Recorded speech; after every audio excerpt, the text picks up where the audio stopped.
of President Rodrigo Roa Duterte, President of the Republic of the Philippines.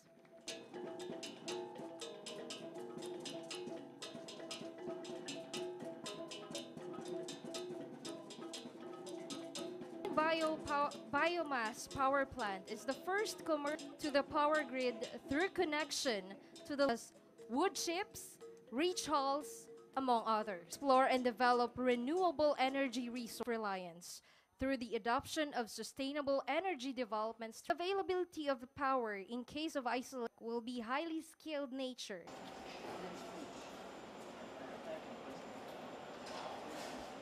At ang ORC or Organic Rankine Cycle System para paglabas mula sa planta, ito ay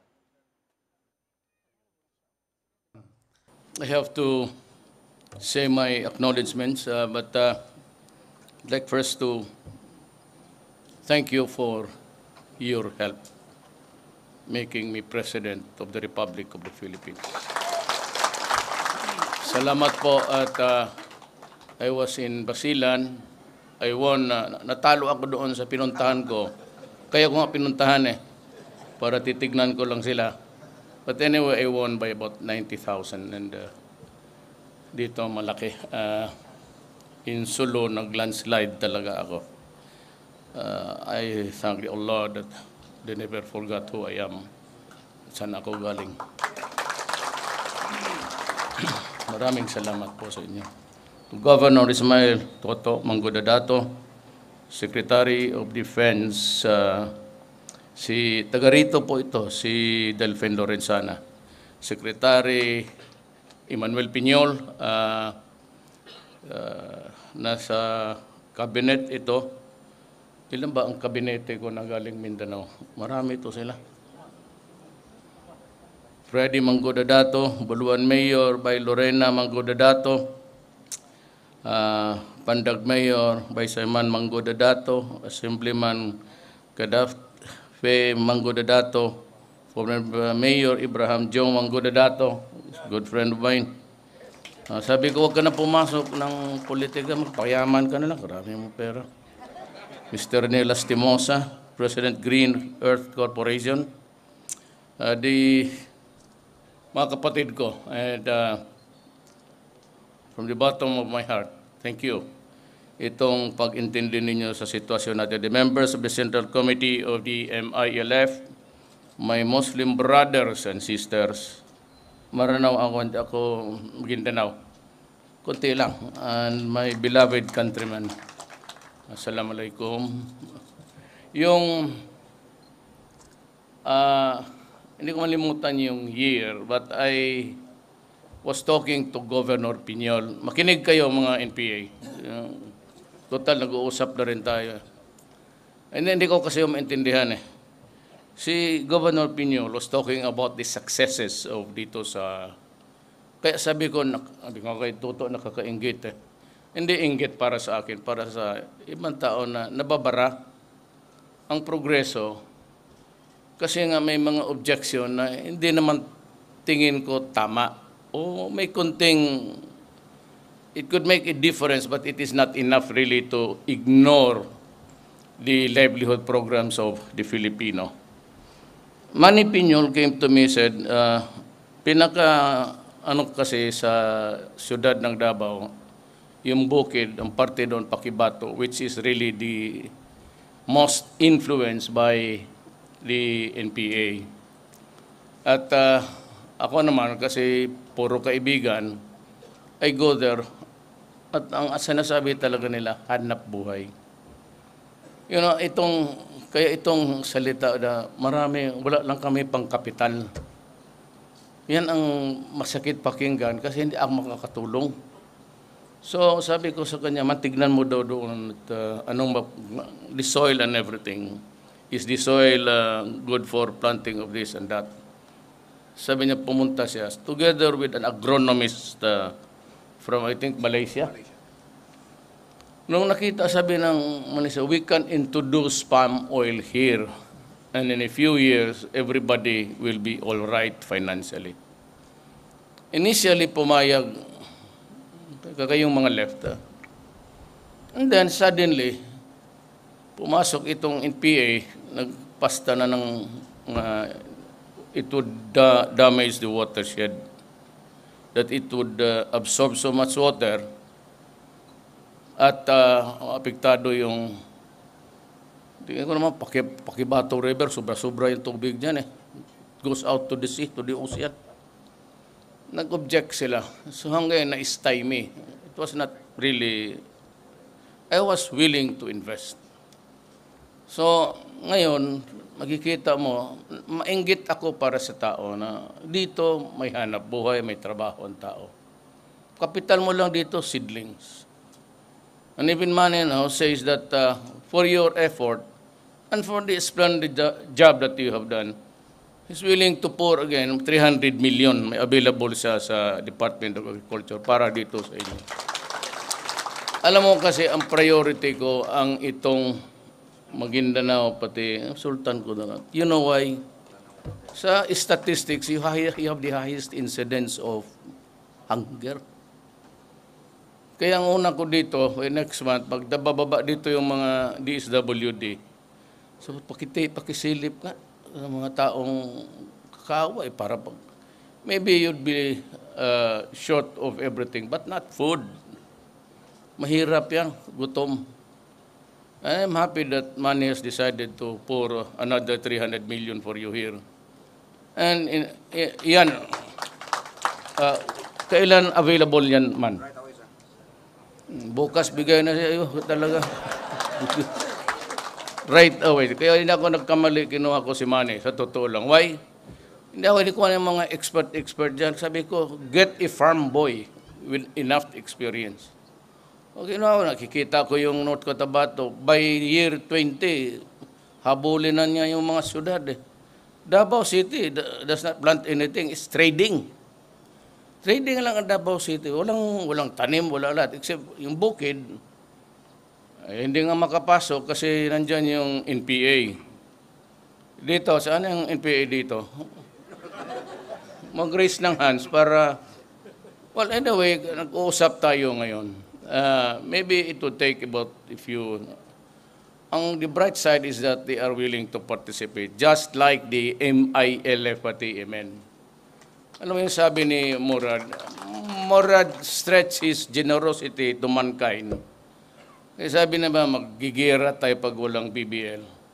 Ako naman in return, kasi nanalo ako, I am willing to implement bukas kaagad ang BBL. Ngayon, tanggalin lang natin yung mga may issues about the Constitution.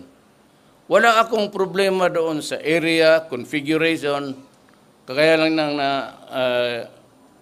regional armed forces po. Wala ba naman yan? Kaya nga tayo nag-uusap para wala nang kailangan ng armas eh. And if we can improve the lot of the average Filipino, malaking bagay na yan. You know, I will repeat this statement because it will affect all. It will impact dito sa lahat ng puso ng tao na Pilipino. If we cannot stop fighting, then do not add hate every day to the hate that is already there. Kaya believe ako yung magsabi mo, sige, hindi man na ibigay yung BBL ngayon. Baka in the fullness of God's last time, maibigay. Kaya nga ako presidente nga, ibigay ko na. Tanggalin lang natin yung ano. And you can develop the resources if you want. You can invite investors. Wala na akong ano doon. Except yung constitutional provisions, tanggalin na muna lang natin. Then maybe someday, if we decide to go federal, yun na, ibalik doon sa constitution ng federal, ibalik na natin yung ayaw ninyo. Ayaw ng gobyerno, tapos yung gusto ninyo. Ganon, gusto ko ibigay na kaagad. And nor miswari, if he gets to talk with the panel of Doresa, pinaplansa niya, kami taga Mindanao lahat eh. Everybody is really craves for, makalakad ka kung baski saan-saan. Ang basilan, sabi ko, you have to talk. Hindi, sabihin, buong panahon, magpatayan na lang tayo. Until when? Sa apo ng apo ko. Is that we want? Now, there is a chance that maybe we can talk about this. Pag-intindihan na lang ninyo, Mindanao was really yours. Don't doubt about it. Walang nakikita yan. Then the Christians came. Hindi naman nila kasalanan na dumating yung ulol na Magellan doon, started converting another. Ganon ang buhay. That's the history of our nation.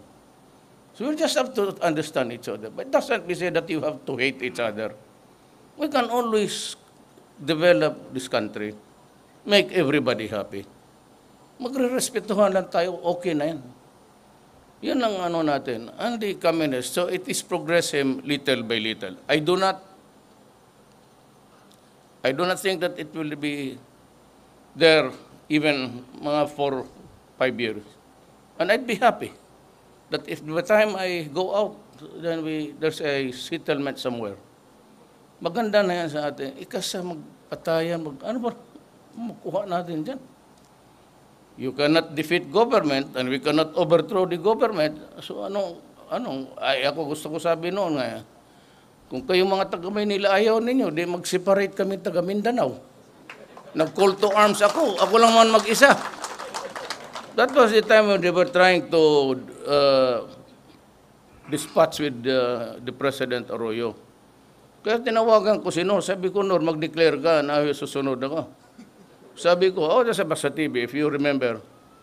Sabi ko, nagmura ako, tapos sabi ko, huwag ninyo kaming, basta gusto lang ninyo dyan na ilan lang kayo, dalhin ninyo kami sa Mindanao.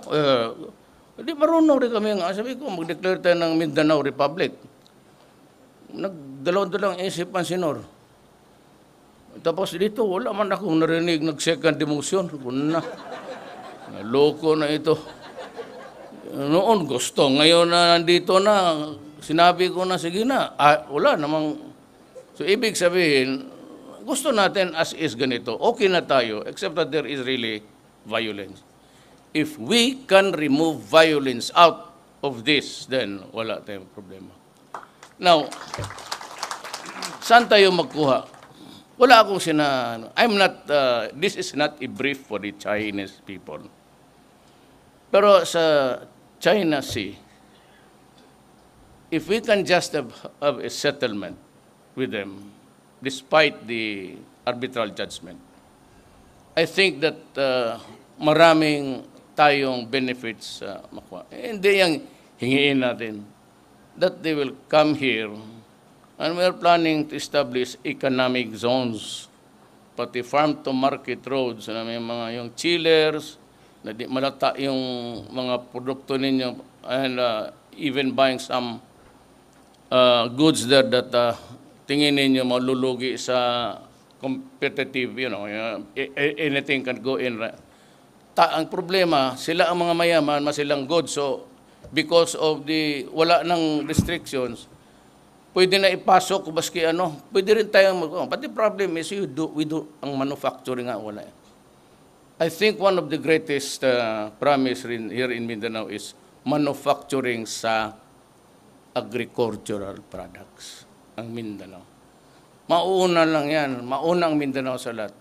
Walang bagyo, sila magtanim doon. Maya-maya, suddenly there's a brewing cyclone, or they called it na cyclone. Dito, steady lang. Wala masyadong hangin. Doon sa mga ulo ng mamayabang, sa Maynila lang yun, wala dito. So, I really pray that we'll be able to settle our fundamental itong sa China Sea. Ramos said that if it's all right if we take out the arbitral judgment from the talks. Apakah ganon, and if it's really the will of the people, especially Congress, baka maunahan natin ang buong Pilipinas. Dito tayo magwalok ng progress. Kasi marami talagang papasok dito because of the land, because of the fertility of the soil, and the fact that there is no typhoon to destroy the cycle of crops natin, pati cycle of the weather. Ang hindi nila ako nakuha, itong treaty sa Paris, There is no treaty to honor. We have not signed the treaty. We just committed to draft a treaty, a provision sa treaty para atin so that we can be able to present our game plan and sign the treaty. Nandyan sa Congress. Ang sinabi ko kasi hindi clear. Itong imbento na ito na climate change, there is really change. But who caused it? Hindi tayo. Ngayon lang ito itong factory dito sa Buluan. What else? Ito, DNR approved pa. It's eco-friendly. All the years, yung industrialization from the 60s, 70s, it was China, America, Europe, yung buga-buga sila na maitim na, no? Now, they have reached dito sa pinnacle of economic power. Gusto nila, tayo rin sumunod ng kate na dandahan na. Okay ako dyan. Ang problema, even if it is a self-imposed restriction, there is always a standard to follow. Ngayon, kung magsabi ako, tutulungan ko ang aking bayan kasi walang trabaho ang mga tao, kung maggawa ako nitong marami, itong ubang lugar na barren, if I start to give out seedlings, kaya ginawa ng Manggudadato family, the initiative and the other generations that were responsible for this, the preparation. Paano ako makaano kung hindi ko alam kung what restrictions there will be? Mahirap yan. Sabi ko, kayo, dumating na kayo doon at our expense. Kayo yung una nagbuga-buga. Nandiyan yung carbon footprints ninyo. It shows in the... Kami dito, papunta pa lang sa naabot na ninyo. Mahirap yan kasi yung restrictions na I retreat, re-reviewin pa yan. Hindi naman final. So let us be clear. Give me a clear view of what will happen to the treaty if we decide or the Senate would agree with it, magbibigay sila ng concurrence nila, then bigyan niyo ako clear view anong mangyari. Kasi may plano ako maglagay ng industrial zones everywhere. Then ang easy market ko locators would be China. China ang may pera, hindi Amerika. Walang pera, Amerika. Nagkabuang yan sila ngayon sa buto-buto. Who imported terrorism? Sila man. Hindi tao. Tingnan mo itong Communist Party of the Philippines. What were the seeds of tao? Di yan Maria Sison. Sino ang nakikinig? Di kami. Noong bata pa, Bebot Belio ako, nakikita kami ron, kabataang makabayan. Ano na yun, ha? Idea na yung gano'n. Ito, in-import mo, via electronic, ayan. Hindi na ba kailangan pupunta yung kalaban mo doon? So, you imported because, sa totoo lang, kung hindi nila pinatay si Saddam, hindi sila pumasok, hindi nila pinatay si Gaddafi. Hindi ganon ngayon. ISIS is a product of desperation. Una pumutok Iraq, tapos Syria, tapos itong gagong Assad na to, binubomba niya tao ng gasolina, tapos bata, sunog lahat, isang community. Ito ngayon, mas malala pa. Kasi wala na na-desperado. Kaya ganon, ISIS everywhere. Sabi naman mayroon tong sa Sulu pati Basilan, contaminated with ISIS. Sabi ko, you're driven by hate. Wala man tayo niyan. Huwag ninyong sundin yan kasi hindi man yung ISIS doon malaki ang masakit ang dinaanan nila. The Middle East was divided by America, France, and Britain. Sila lang ang nagkati-hati niyan. O sige, ito yung gawin natin. Tribo yan noon . O ito, Sunni, tapos Shia. Sila lang yan. Tapos yung katarantaduhan ng mga imperialista, yun. Ito yun yung produkto.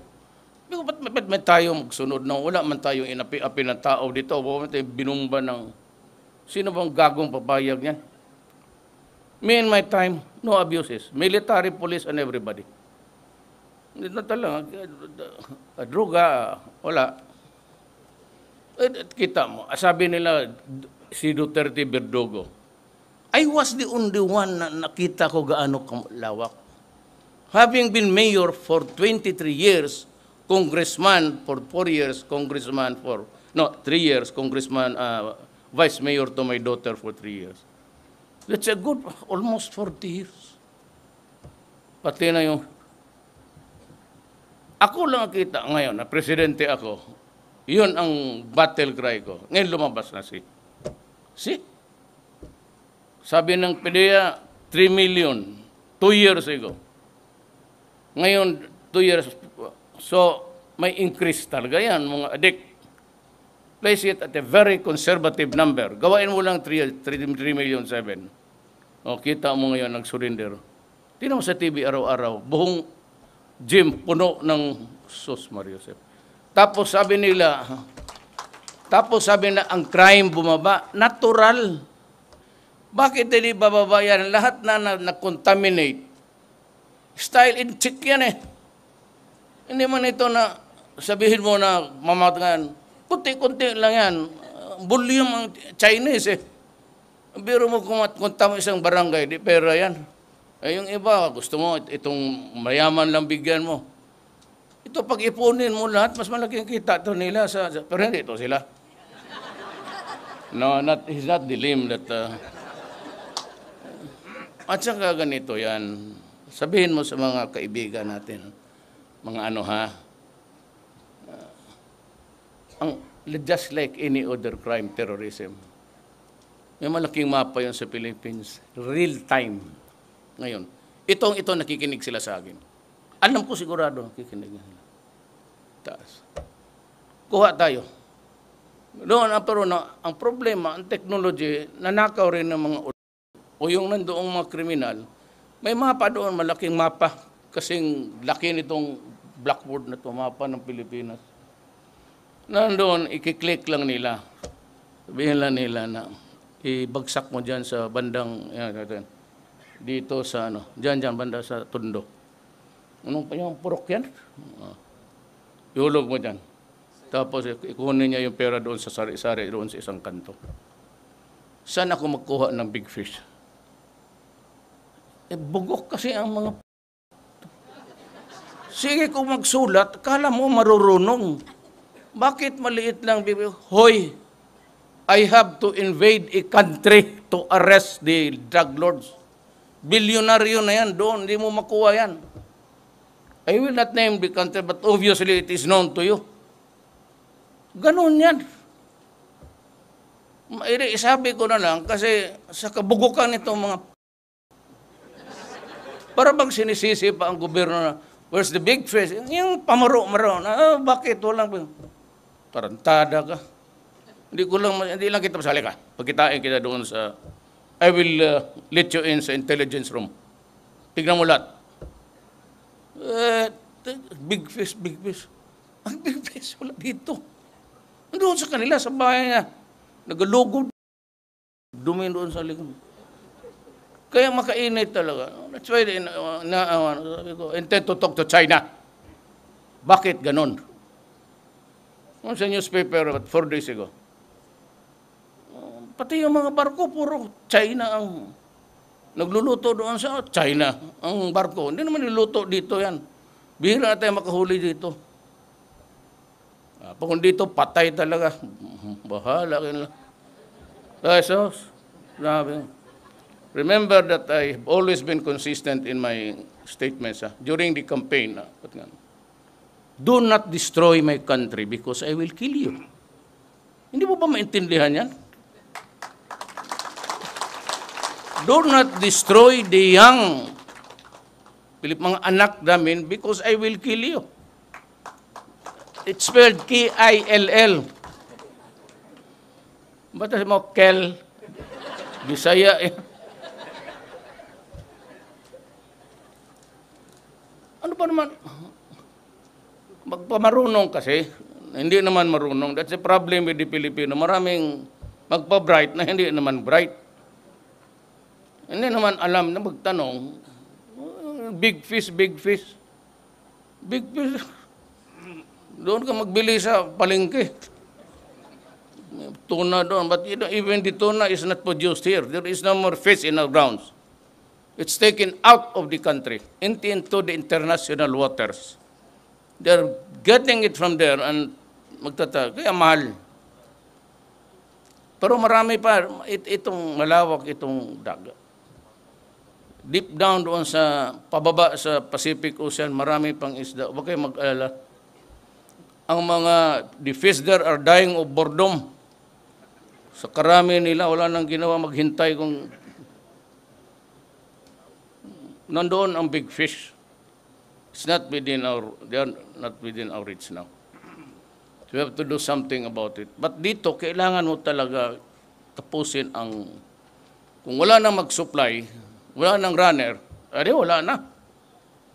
Minsan may makita kayo na, minsan may kotse dyan, iniwan,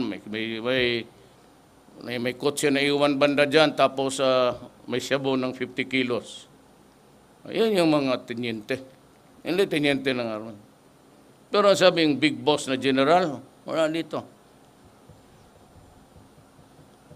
So yan ang ko sa drugs. But in addition to yung pasalamat ko sa wala akong masasabi doon sa ayaw talaga. I have offered everything. I'm offering my hand in peace. Para sa atin lang.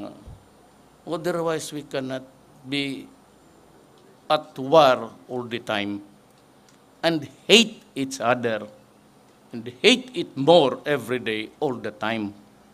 Walang mangyayari sa bayan na ito. Baski sino gawain mong presidente, walang magawa except to fold his sons. But I will not because I come from Mindanao. Sayang naman, nakapresidente kayo ng Mindanao tapos mahiya na magtago na lang ako dito kung sa kasayang ni Duterte. Siya din taga Mindanao, hindi pa niya na ayos. At mabutit na lang at mayroon akong konting connection sa Moro blood. So I can talk to you freely. Na I love you. I want you to enjoy everything in life. We can only stop fighting. So yun lang ho ang mensahe ko kasi peaceful, holy ako holy. Ayaw ko ng violence. Ayaw ko ng gera. Gusto ko mag-usap lang tayo. But those who would like to destroy our society and put at peril our children do not expect anything from me. Papatayin talaga kita.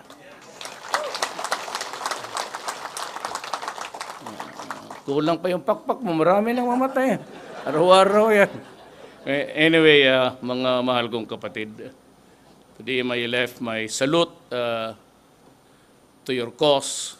Tama yan. I agree with your cause. Tayo na ang... wag na lang ako sali kay sali-sali po sa ako. Nauna kayo dito. And there was this historical injustice. We'd like to correct it. And I said, if there's a chance that I can form the BBL now, okay sa akin. Let us remove for a while, I said, the contentious issue. And when the time comes when we forge a federal setup, yun rin ang gusto ni Nor, we will include it in that federal constitution. Wala yan, period. So wala nang. And so I'd like to thank this invitation. Was just also passing by. I have to, baka maabutan ako ng gabi pa uwi sa chapel. Pag makras, wow, wala na, Duterte. Wala na, BBL na po. Gulo na naman tayo nito. Sino mang punta doon sa bukid sa mga NPA na, hey, shut up kayo dyan. So, I'd like to be back someday. But I said, my promise now is good as it's done because sabi ni Governor Pinol na anytime. So, ibigay ko yan sa... Hindi kay Tuto, pati kayo nyo. Kadato ko na ninyo. Doon na lang sa iba rin para marami ang magyaman dito. Maraming salamat sa invitation and salam.